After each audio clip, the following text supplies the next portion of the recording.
Though being a new series, Jujutsu Kaisen has quickly gathered millions of readers, and we should give its anime most of the credit.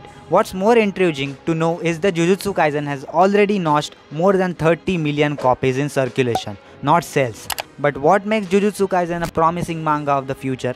Its powers and techniques used by the sorcerers. The concepts used in the series are both complex and easy to understand at the same time.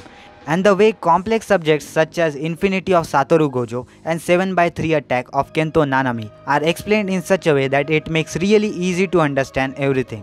One of those many is domain expansion. The first sorceress to showcase how powerful domain expansion can be is Megumi. Though his execution was incomplete, we understood how powerful it can become when fully complete. And eventually we come to see that not only sorcerers but cursed spirits can also use their own domain expansion. So that's why in today's video we are ranking strongest domain expansion in Jujutsu Kaisen ranked. So without any further ado, let's start with our video. On the 6th number, the domain expansion is Chimera Shadow Garden of Fushiguro Megumi. As the name of the domain expansion technique is, Chimera Shadow Garden fills the surrounding with thick shadow where Megumi can attack his opponent with multiple Shikigamis. Though Megumi's domain expansion is yet incomplete, his domain expansion is powerful enough to surprise Sukuna. When he will master this technique, then we will see how powerful it is. On the 5th number, the domain expansion is Horizon of the Captivating Skandha by Dagon. We only say Dagon once in anime in episode 5 and nothing much was said about him. But he is also extremely powerful as a cursed spirit. Hence, as expected, it can use domain expansion. In contrast to Megumi's Chimera Shadow Garden, Horizon of Captivating Skandha is rather calm and victim won't get a hint of the upcoming threat. The visuals of this technique consist of calm beach on one side and the vast ocean on the other side. You can say that the calm beach and the oceans represent silence before the storm. The victim trapped inside is repeatedly attacked by Shikigamis, and there is also a total hit accuracy. Unless a sorceress is highly trained not only mentally but physically too, it becomes increasingly impossible to stay away from taking hits and also attacking at the same time. On the 4th number, the domain expansion is Iron Coffin Mountain by Jogo. What would it feel like if you were inside a volcano?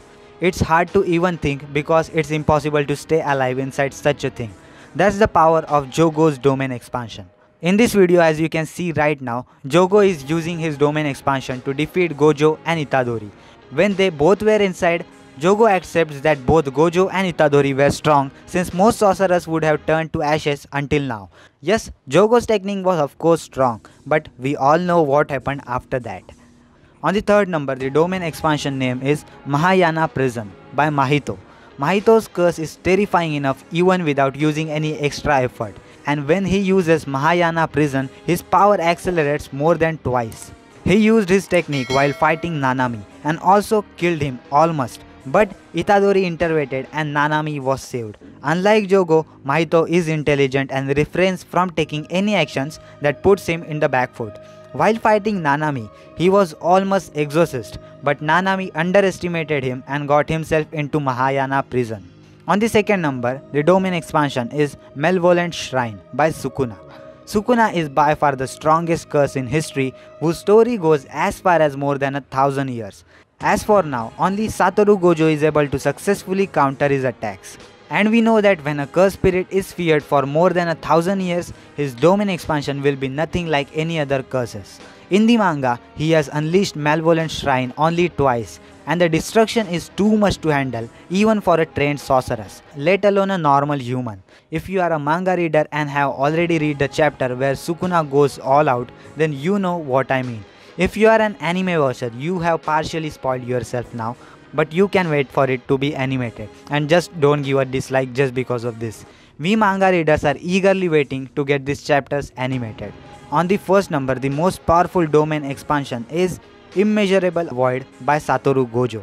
When Itadori ate Sukuna's finger, Satoru was easily able to control him. When Itadori asked Gojo who would win between Sukuna and Gojo, Gojo proudly said that he would win. So we know how powerful he is. Satoru Gojo's techniques can be explained as something that is extremely hard to run from. Within his domain, the victim is overwhelmed with infinite information. At the same time, the victim experiences nothingness.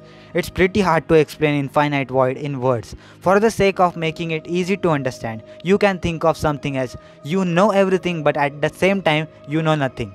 Satoru Gojo used his unlimited void first time while fighting Jogo, and we all saw what happened after that. There is a discussion going on in the community and some are saying that Sukuna's domain expansion is far more powerful than Gojo's. And if you will ask me, then I would say that too. After examining a bit, I found that both Gojo's and Sukuna's techniques have their own strengths and weaknesses. The rule of the domain expansion is the strongest it is from inside, the weaker it's from the outside. If this theory is applied to Gojo's infinite void, then it would be easy to break into it. Also, infinity void is limited to only a particular area. On the other hand, Sukuna's domain expansion is huge. Later in the manga, you will see how big of an area he can cover under his domain expansion. Though practically it's almost impossible, theoretically it's possible to escape Malevolent Shrine. If someone can fast enough, they can run away from the effects of Sukuna's technique.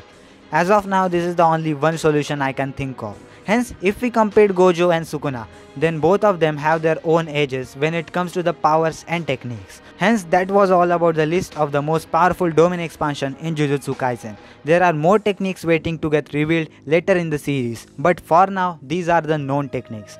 Let me know your thoughts about this video in the comment section down below, and if you enjoyed this video, just don't forget to like this video, share this video with your friends, subscribe to my YouTube channel because I post daily anime content about top 10 top 5 listings, anime reviews, recommendations, news, theories and all sort of anime content on daily basis. So if you enjoyed, please subscribe, and that was it, and I will see you in the next one.